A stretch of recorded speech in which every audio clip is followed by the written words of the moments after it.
A few weeks ago, Codemasters launched DiRT Rally on Steam Early Access, and I made a first look video, and I was quite critical over the force feedback and the controller support. The video seemed to be pretty well received, and Codemasters got in touch with me to discuss my thoughts in more detail.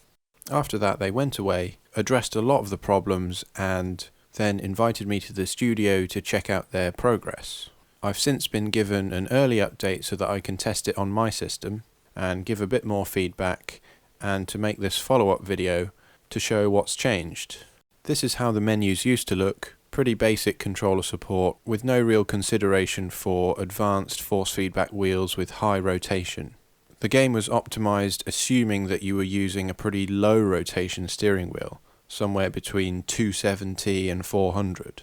My suggestion was to add a Calibration Wizard so that the game would know exactly what the rotation of your wheel was, and then it could add its own lock on a per vehicle basis. So for example, a modern rally car like the Fiesta would have a 540 degree lock, whereas the older Escort Mark II would have a 900 degree lock. So this is the new advanced wheel options page. You don't really need to touch the dead zone and saturation stuff unless you've got problems with your pedals, but the important part is this soft lock, which adds the correct rotation per vehicle based on historical data. And then there is the Calibration Wizard. So obviously, first of all, you would be in your drivers and you'd stick your wheel to the max rotation, in my case 1080 degrees on the T500, and I'm just showing you in the gain settings. I like to have the main strength at 60 and then the first two settings at 100 and then spring and damper at 0. So it asks you to turn your wheel to a full lock in either direction,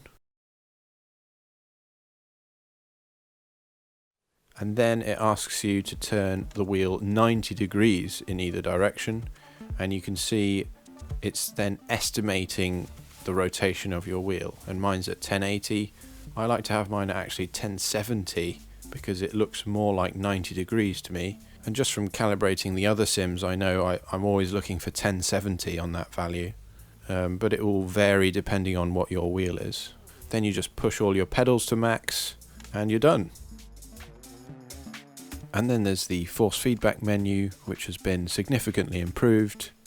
Self-aligning torque is the important one. That's the one that gives you the counter steer feedback. I found I don't really want anything above 65 because it feels like the forces might be clipping.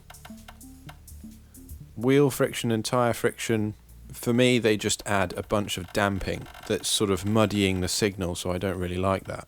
But that's because the T500 is mechanically heavily damped anyway, so if you're using a different type of wheel that's really loose, you might need to run those sliders really high, I'm not sure. Suspension is basically all the bumps in the track. Not much happens on a tarmac stage, but you want a bit of feedback there through gravel so you can feel the different surfaces.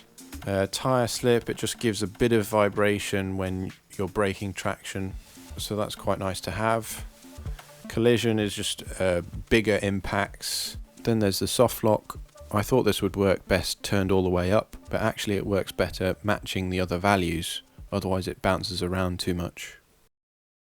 This is some of the footage from my original video. I was trying to show the problems that I was having with counter steering. The wheel was just not doing what I was expecting it to do.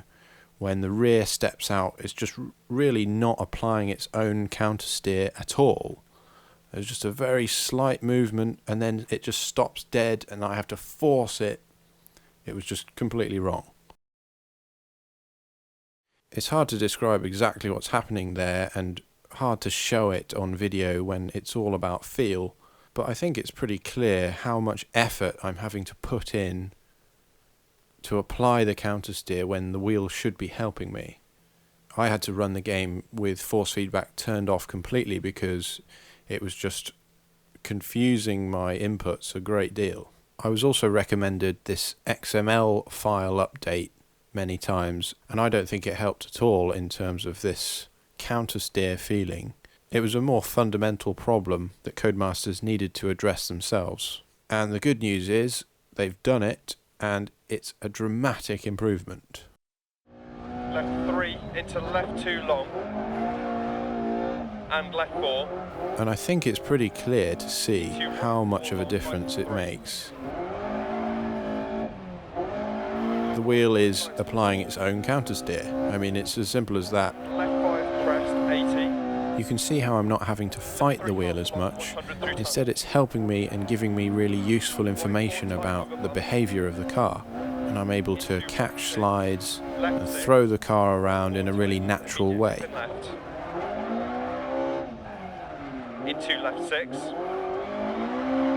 Into hairpin right, half long. Just comparing it again to Richard Burns Rally there. Around the corner, I'm able to release pressure in my left hand. The wheel basically catches the car by itself, and you can see now Dirt Rally is doing exactly the same thing. I'm able to release pressure and it will apply its own countersteer, and it feels great. This is even more apparent on a loose surface with a car with a high steering rotation, like this Escort Mark II, which has a 900-degree lock.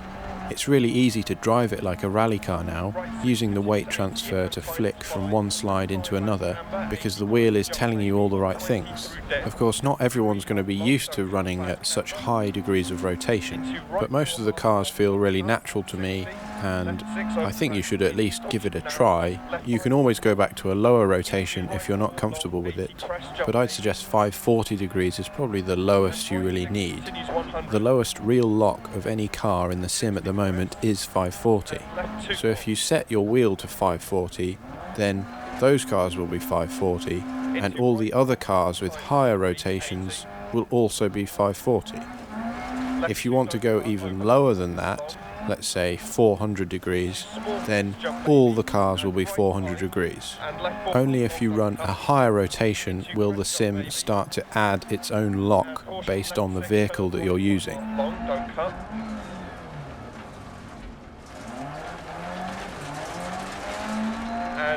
Now, that application of opposite lock was done almost entirely by the force feedback system. I was pretty much letting go of the wheel and it was catching the slide for me. That was impossible to do before this update, so it's completely transformed the game.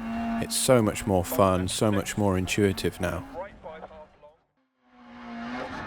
And there's more good news. The hill climb cars are actually starting to make sense. Because I was having to run with force feedback turned off, I was really struggling with these cars in particular. Because they're so unusual, like this 205, very short wheelbase, four-wheel drive, nearly 600 horsepower, and a ridiculous wing on the back. It has very unique characteristics that I was struggling to understand just going by the visuals and the audio. And without force feedback telling me the right things, these cars were close to undrivable for me. But after the update, they're starting to make sense, and, well, just the fact that I got to the finish line is a huge improvement.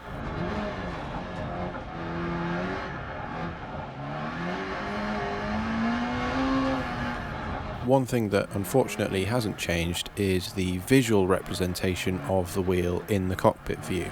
The wheel and arms still only animate to 90 degrees each way, so it's still much better to use this other cockpit view where you're in front of the steering wheel. I did ask them about that, and they said it would take a lot of work to redo that animation, but it's possible that the hands will be removable in a future update so that the wheel can have a one-to-one rotation. So, like the Escort, this Peugeot also has a 900-degree lock, and I'm making it more difficult for myself by using the full clutch and H shifter as well. And you'll see why that's significant very shortly.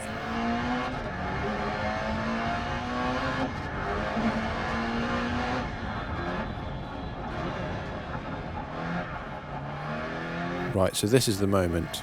I approached the hairpin and managed to do a very natural feeling Scandinavian flick whilst fishing around for first gear with my H shifter.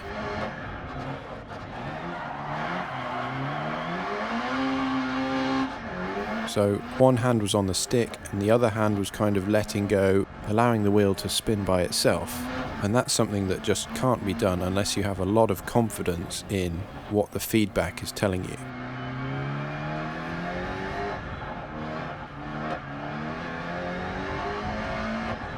Again, very similar, one hand off the wheel, fishing around for first gear during what is quite a difficult moment of weight transfer.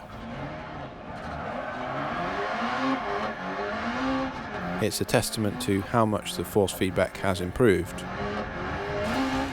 as the car randomly drops out of gear again, nearly causing me to crash. But there we go.